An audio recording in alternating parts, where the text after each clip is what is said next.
For the past couple of days, I've been hanging out in the northeast corner of Tennessee, catching up with one of my good friends who lives here. I know I mentioned that in the last video. It's been really awesome. We've been exploring and checking out the area, and it's been a lot of fun getting the chance to see him.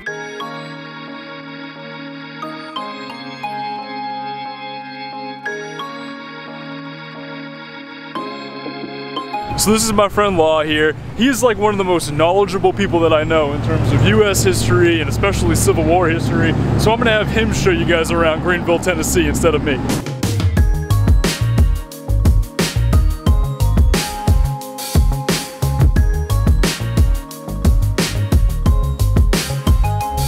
Greenville here is a small town in northeast Tennessee.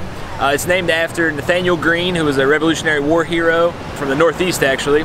But it's the only Greenville in the country that has an E after the N, so you can always find Greenville, Tennessee versus Greenville, North Carolina, or other Greenvilles.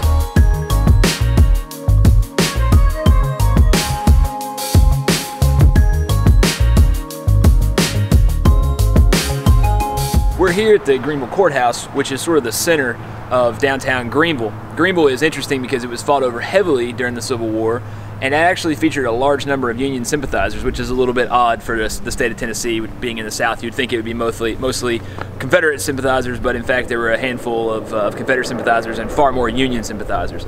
So it's interesting because there are memorials to Confederate soldiers over here, and actually a Union soldier behind us on this side of the courtyard.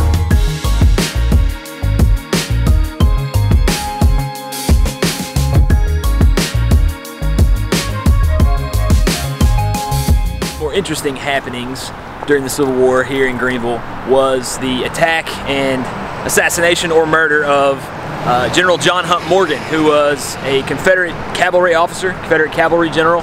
He was killed in the downtown area right over where these buildings sit now.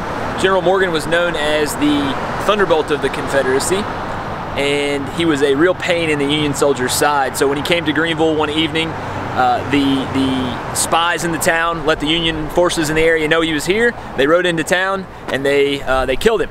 And his memorial sits over here behind us.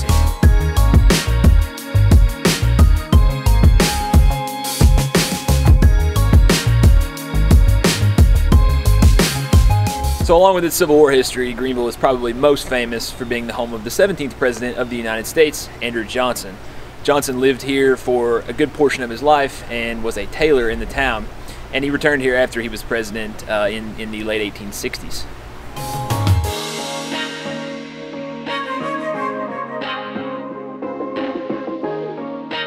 Our last stop here in Greenville is at the Greenville Cumberland Presbyterian Church. Founded in 1841, this church behind me was here during the Civil War. Now I mentioned earlier that General John Hunt Morgan of the Confederacy was killed here in downtown Greenville.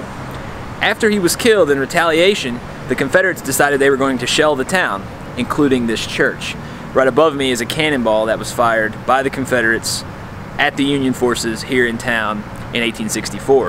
So thanks for taking the time to show us around. Law took a lunch break from work and he came over here to come show us around town, so thank you.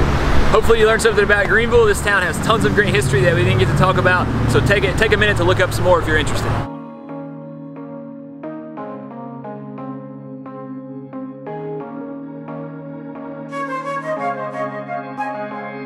This really is a beautiful town, and it was really nice having someone there to show me around who knew the area. I've known Law for almost 10 years now, since we were freshmen in college, so he's always been a huge history buff, so to have someone that knowledgeable be there to kind of point out things, I mean, it's an experience that I wouldn't have been able to get on my own.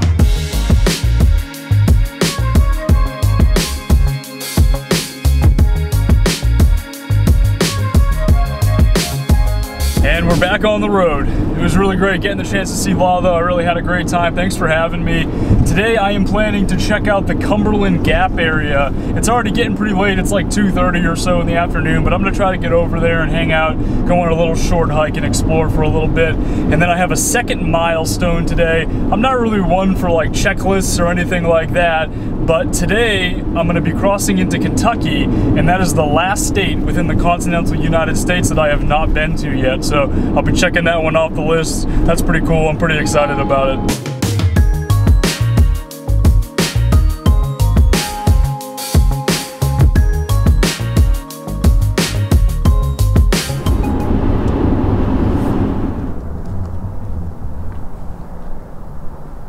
Well, that's one way to start your first ever visit to Kentucky.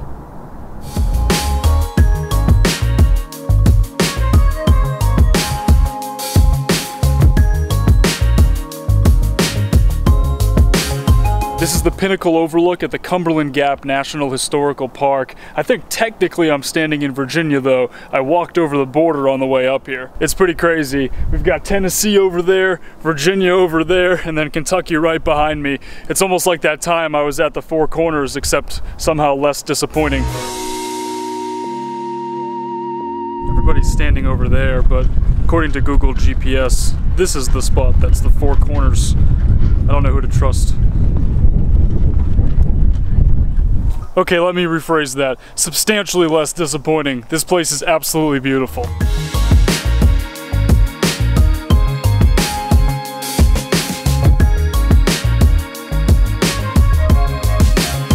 I feel like the Appalachian Mountains might be a little bit underrated when compared to the Rockies and the mountains out west. Obviously it's beautiful out there and there's these crazy changes in terrain that make it really, really unique, but there's also a very distinct appearance here that make it a special kind of beautiful as well. I'm only planning to spend a couple of days here in Kentucky and then I'm going to be making my way back into Tennessee. I'm pretty much going to stick to the southeast corner of the state and keep exploring the mountains some more. I know there are folks in Louisville that said they maybe wanted to try to meet up, but I'm just not going to make it up to the cities Lexington, Frankfort, and Louisville this time around. The gas budget just won't permit it, and I'm also really enjoying my time in the mountains and want to continue to explore them for the next week or so.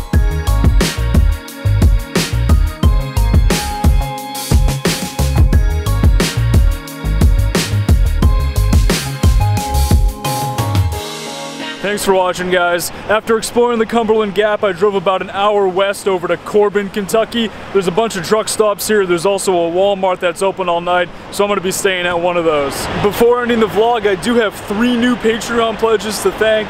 Steve Tucker, David Walker, and Dave Canyon. Thanks so much for joining the Patreon team. Your support is going to keep these videos alive. I'll talk to y'all in the next one.